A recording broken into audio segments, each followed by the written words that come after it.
Sumayin niyo nawa ang walang hanggang kaliwanagan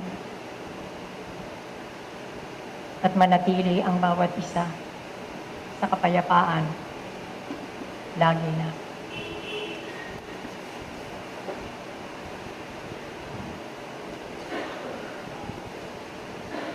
Ang kaalaman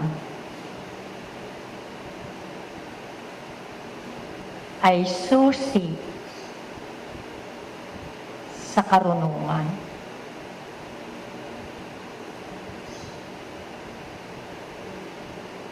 Na unti-unti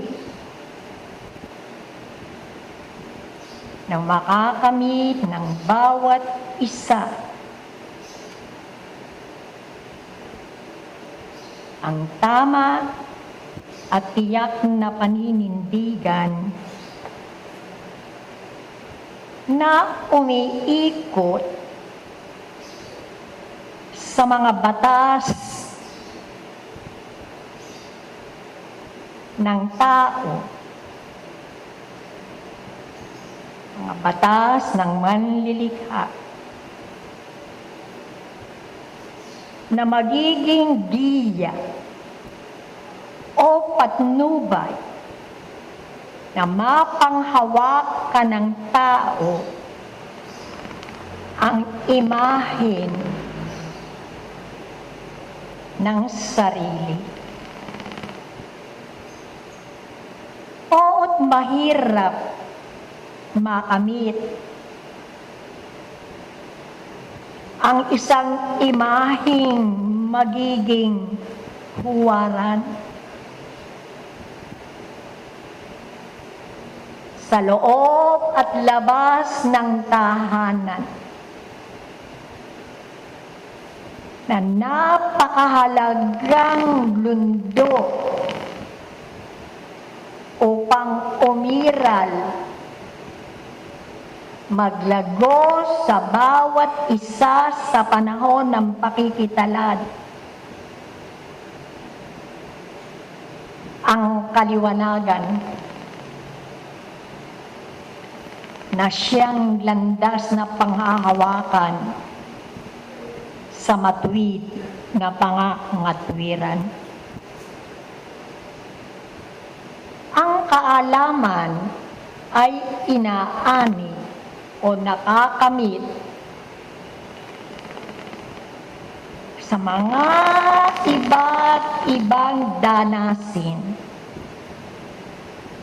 lalo pat sa mga mabibigat na mga pangyayaring kinakaharap ninyo sa araw-araw. Winiwikang mapalad kayo sa paano'y unti-unti nang ninyong nauunawaan o nasasala ng pinong-pino ang mga di kaaya-ayang impluwensya hindi lamang ng mga tao o inyong kapwang nakakasalamuha. Ngunit di naman ligit sa inyo na kahalubilo nyo rin ang mga kaluluwa na hindi matahimik sa likod ng libingan. Mga kamatayang hindi katanggap-tanggap para sa kanila. Humihingi ng katarungan. At kayong sa lipon na ito na nakakaunawa na hindi lamang ang may buhay o may lakas ang nangangailangan ng tulong na kaliwanagan, kundi ang lalong higit ang mga marami ninyong nakapatid na hindi katanggap-tanggap ang kanilang kamatayan. Kaya kung wala kayong kaalaman sa lihim ng kaganapang ito ng ugnayan ng may buhay at walang buhay, ay laging nakaamba o nakaabang ang mga kapatid niyo na para sa kanila ay isang kasiyahan ang maka-impluwensya ng isang tao na batbat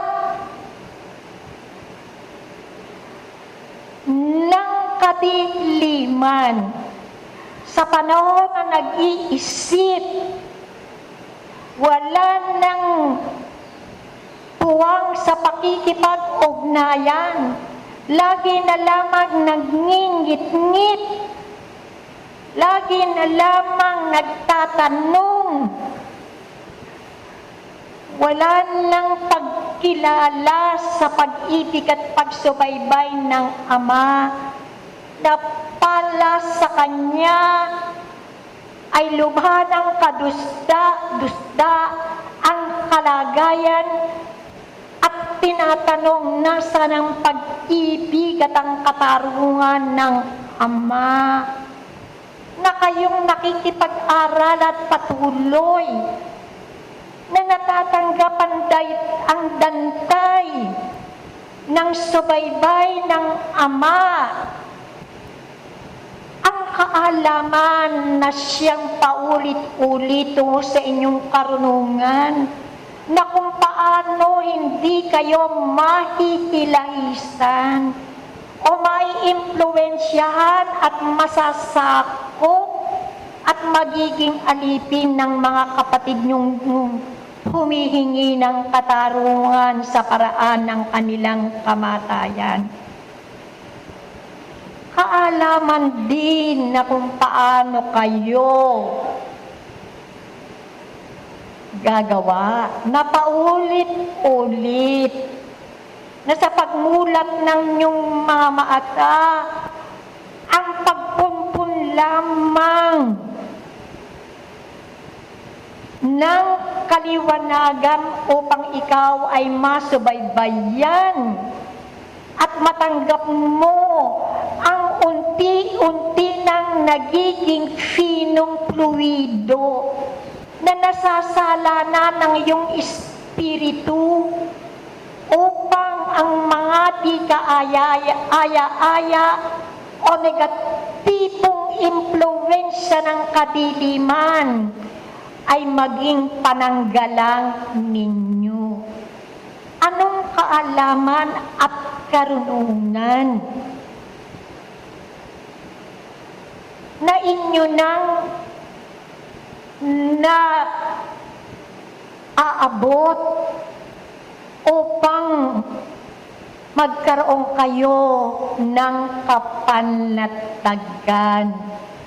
Gayon din ang mga nakaamba na anumang kababayaan sa inyong katawang laman at espiritu sa isang kisap mata ay kayang sakupin ang inyong kabuuan.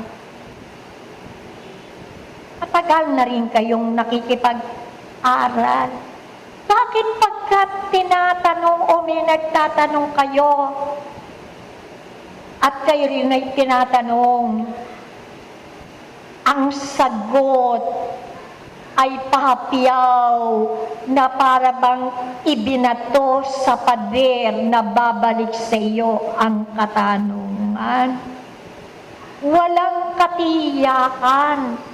Hanggang ngayon ang manifestasyon ng kababaan at kamangmangan na dapat isaalang-alang bilang isang tagapakinig, bilang isang kasapi, lalo na bilang isang talaytayan ay isang tingas ng dignidad sa loob ng pamantayan ng lunduyang ito. Na hindi lamang kayo tagapakinig, Hindi lamang kayo tagapangasiwa, hindi lamang kayo mga talaytayan, pero mga kapatid, ipagpaumanhin na kabibitiw pa rin kayo at hindi isinasaalang-alang ang mapipigat na karunungan tungo sa inyong kaalaman na saan humahantong sa pagwawalang bahala. Ano yung pagwawalang bahala ninyo? Na kayo ay tumanggap lamang ng tulong? Na kayo bilang isang talaytayan ay makatupad, makapagsalita sa harapan? Na bilang sa Panguluhan, magsimula at matapos ang gawain? Napakarami ninyong dapat pang bigyan ng pansin. Ano ang napapansin ninyo, mga pagpakinig sa mga pahayag ng inyong mga minamahal na talaytayan? Mayroong silang binabalik na pamantayan sa panahon ng gawain. Kailan ninyo bibigyan ng pansin na para sa inyo ay napakaliit na pagbawalang bahala, ngunit katotohanan sino sa mga pamunuan ang nagbigay ng kanyang pangangatwiran sa kaalaman na matagal nang binabali, pinagwawalang bahala ang tinatawag na technical na salita, ang protocol. Sa gampanin sa gawain, tuwing sasapit ang pagkakataong ito, anong kaalaman tungo sa karunungan? Nahimbantad na ba kayo na basta matapos ang gawain ay wala na? Hinahanap ng inyong mga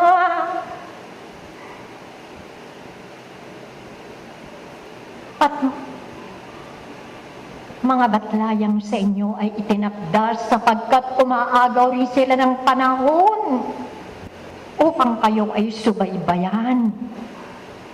Itinatakda rin sila sapagkat hindi lamang kayo ang mga kapatid na nangangailangan ng pagsubaybay at pag-aaral. Ngunit bakit? Ang maliliit na butil ng pagwawalang bahala ay tanda ng walang kaalaman, walang karunungan. Napatuloy.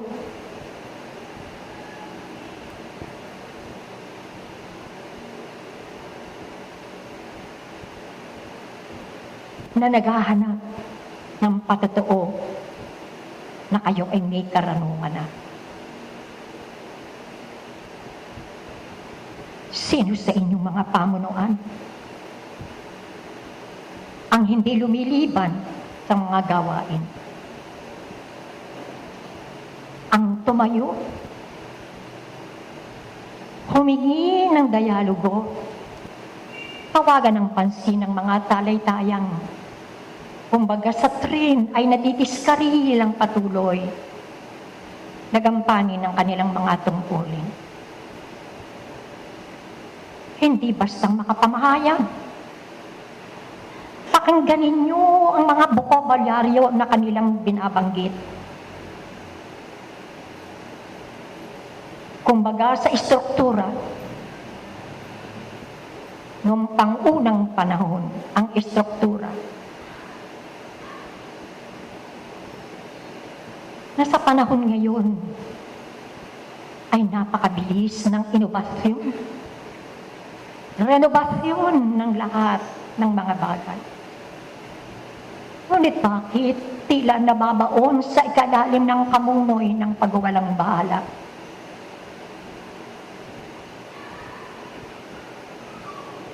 Ang mga gampanin ng bawat isang umiikot, bumubuo ng pamunuang ito.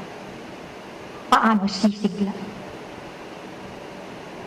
Paano maglalago sa inyo ang kaliwanagan ng katotohanang hinahanap ninyo?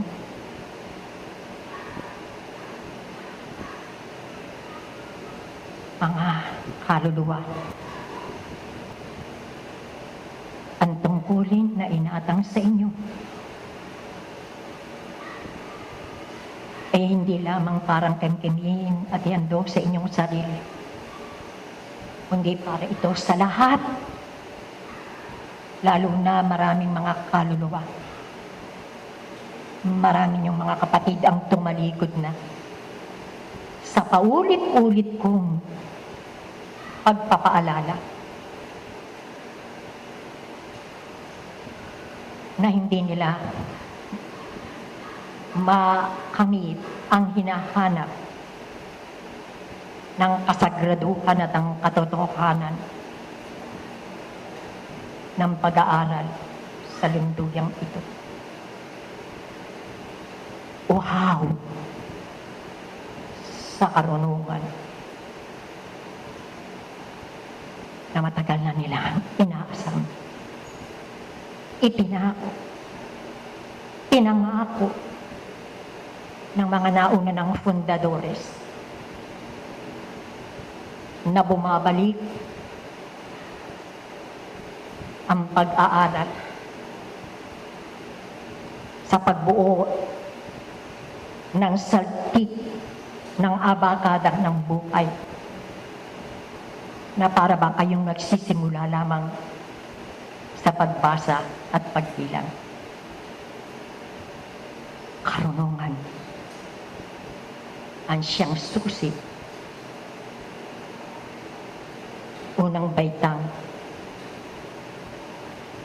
sa hinahanap na bigat